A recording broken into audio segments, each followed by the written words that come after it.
Let's move on to SAQ number 3.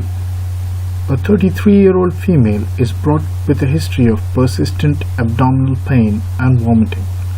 There is a history of greenish-yellow discharge with fishy odor. And she says lately she has very painful experience with penetrative sex.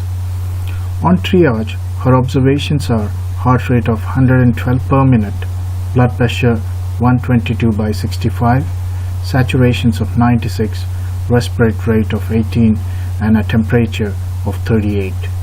Apart from tachycardia, she looks stable. A urine pregnancy test is negative. You have administered her some anti-sickness and paracetamol. All her bloods are normal. Genital examination shows no ulceration and swabs are taken and sent to lab for analysis. What are the non-sexually transmitted organisms implicated in this diagnosis? Name 2 complications associated with this condition. What treatment would you offer? An important point in the history is this is a female in a childbearing age with abdominal pain and vomiting. A catastrophic diagnosis should always be considered, such as an ectopic pregnancy. However, they further went on to say that the pregnancy test was negative. They said she had a vaginal discharge and had dyspareunia.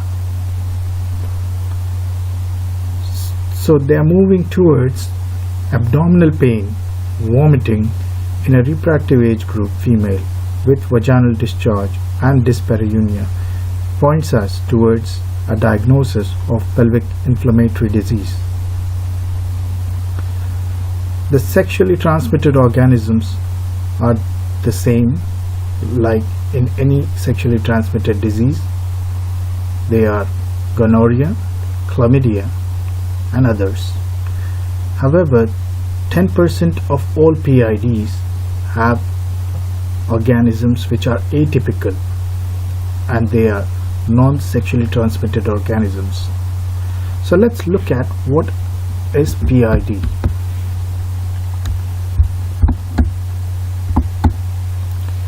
Pelvic inflammatory disease is an ascending infection from the endocervix causing endometritis, salpingitis, oophorytis, tubo-ovarian abscess and or peritonitis. The causes, as we said, 90% are sexually transmitted, which comprises of chlamydia, gonorrhea, mycoplasma, and 10%, often due to any instrumentation, are non-sexually transmitted organisms like E. coli, group B streptococcus, Gardnerella, and bacteroids.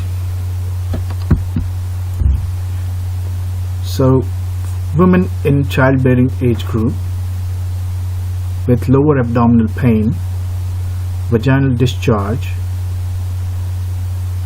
abnormal vaginal bleeding can be present, and there will be an history of deep dyspareunia. When you do an examination, you will obviously see vaginal discharge. You may see cervical excitation and adnexal tenderness, or a mass may be palpated if there is an abscess. You need to investigate the discharge by taking endocervical swabs, doing a potassium hydroxide stain to look for the organisms, a urine pregnancy test to rule out any ectopic pregnancy. Bloods can be done routinely, but they are not very specific. A transvaginal ultrasound may demonstrate an inflamed fallopian tube or an abscess. How do you manage these patients? You always have to keep a low threshold whenever you are suspecting a pelvic inflammatory disease. The reason being, it has very significant consequences. We'll talk about it a while later. There is no definitive clinical diagnostic criteria as well, So keep a low threshold and start these patients on the right treatment, such as ofloxacin 400 mg twice a day and metronidazole 400 mg twice a day for 14 days.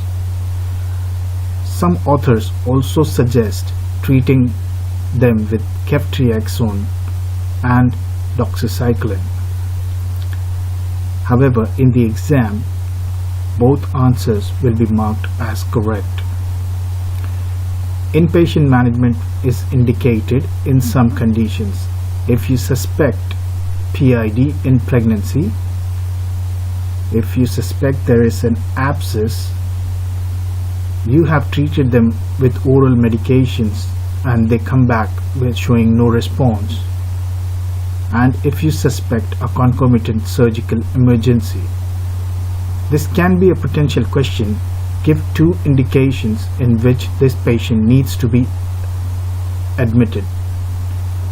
One would be if there is a suspected abscess, PID in pregnancy, unresponsive to oral therapy, or if concomitant surgical emergency is not excluded out.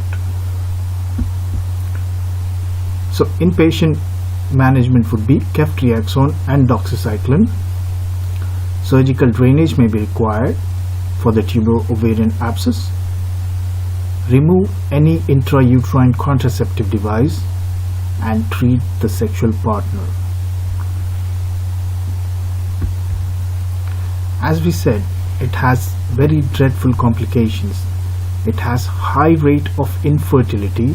Some authors have suggested up to 12% more or 12 times more as compared to normal population.